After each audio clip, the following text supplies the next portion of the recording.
Bukod sa mapagkukunan ng tubig, apektado rin ang mga alagang hayop at kabuhayan ng mga residente malapit sa Bulkang Canlaon. Ang pinakahuling sitwasyon doon sa live na pagtutok ni Eileen Pedreso ng GMA Regional TV, One Western Visayas. Eileen. Vicky, kabi-kabila na ang iniindang problema o epekto ng pagputok ng Mount Canlaon sa mga residente ng bayan ng Lacasiliana sa Negros Occidental. Kabilang na riyan ang problema sa tubig at mga alagang hayop. Wala tayo magagawa. Hindi napigilan ni Tatay Fortunato ng Barangay Biak na Bato na maging emosyonal habang ibinahagi sa news team ang naging karanasan at sitwasyon ng kanyang bahay pati na ang kanyang maliit na negosyo na pinasok ng lahar ilang araw matapos pumutok ang Mount Canlaon. Ang ilang paninda nito natabunan ng lahat. Gamit ang pala, kanyang nilinis ang lugar na mayroon ng natuyong lahar na nagmistulan ng semento. Malaki ang perwisyo talaga isang putok ng Canlaon.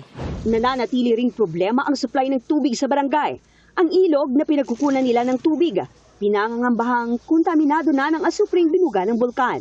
Kaya ang mga residente naghihintay pa rin ng rasyong tubig na inumin at pwedeng gamitin sa pagsaing at pagluluto. Why kami ilim nun kay may ara ng hatag og tubig pero why man sa amo nag-abot? Ang ilang residente naman, pinuproblema ang mga alagang hayop na naiwan sa kanilang mga bahay nang mapilitang magsilikas ng pumutok ang bulkan noong Lunes. Tulad ng alagang kalabaw ni Ariel na inabutan niyang nanghihina na sa likuran ng kanilang bahay.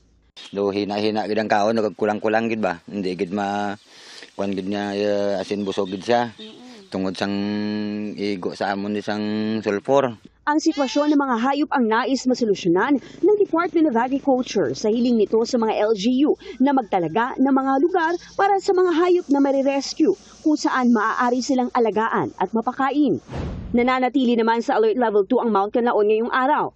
Ayon sa Canlaon Volcano Observatory, muli itong nagbuga ng steam plume na umabot sa 2,000 metro. May naitalaring 14 na pagyanig sa paligid ng bulkan ngayong araw. Wala kita nag-increase ang alert level. Ang aton nga mga monitoring parameters nagapakita nga sustained ang iyang nga activity. Nagpasaka daw kita sang alert level, which is not true at all.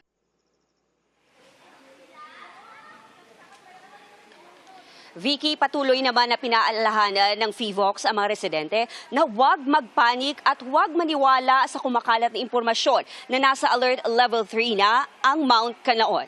Vicky? Maraming salamat sa iyo, Eileen Pedreso ng GMA Regional TV, One Western Visayas.